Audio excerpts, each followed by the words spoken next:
Alright, so this video is covering benchmark numbers. And you've been using benchmark numbers for a long time. I'm calling a benchmark number. Benchmark number is a number that is easy to find on a number line and can help you find other numbers by thinking about where the other number is in relationship to the benchmark number.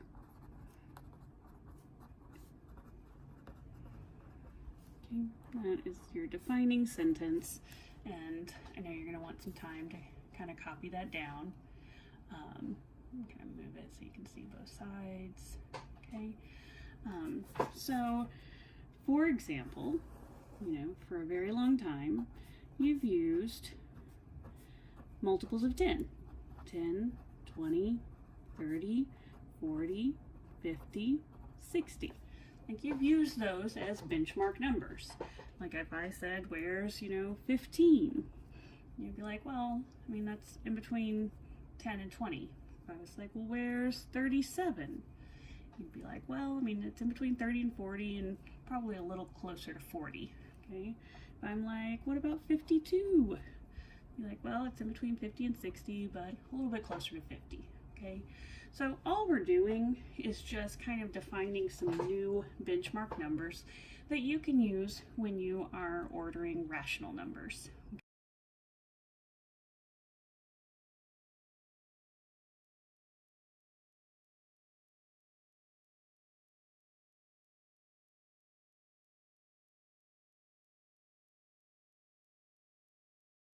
Okay, so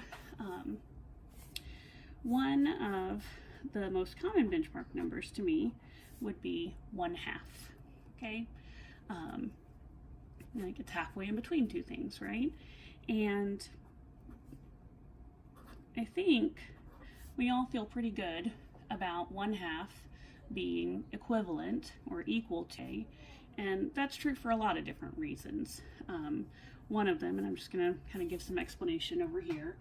One of them is that 5/10 is really just, 5/10. And you can simplify the fraction 5/10 by dividing both sides by 5, and you would get 1/2. You can also show that 1/2 is equivalent to 0.5 because the fraction bar is just the division sign with, unknown numbers.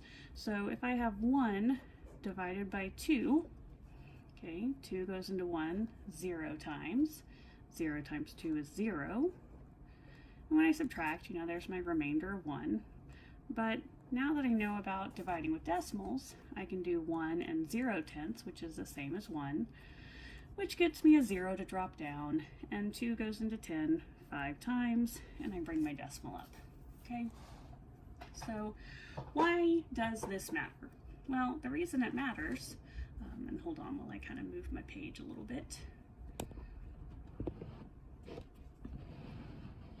Let me see.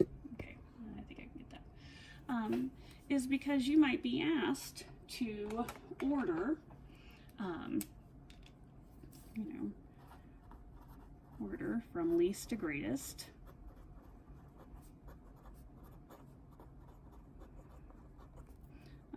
One half, 6/10, and 3/4. Okay, and you could look at this and right away you can tell that 6/10 is larger than 1/2 because you know just in your head that 1/2 is the same as 5/10. Okay? And that's why this is all helpful. Okay? So what we're going to do is just kind of create, hold on, I'm going to move my book a little bit more. We're just kind of going to create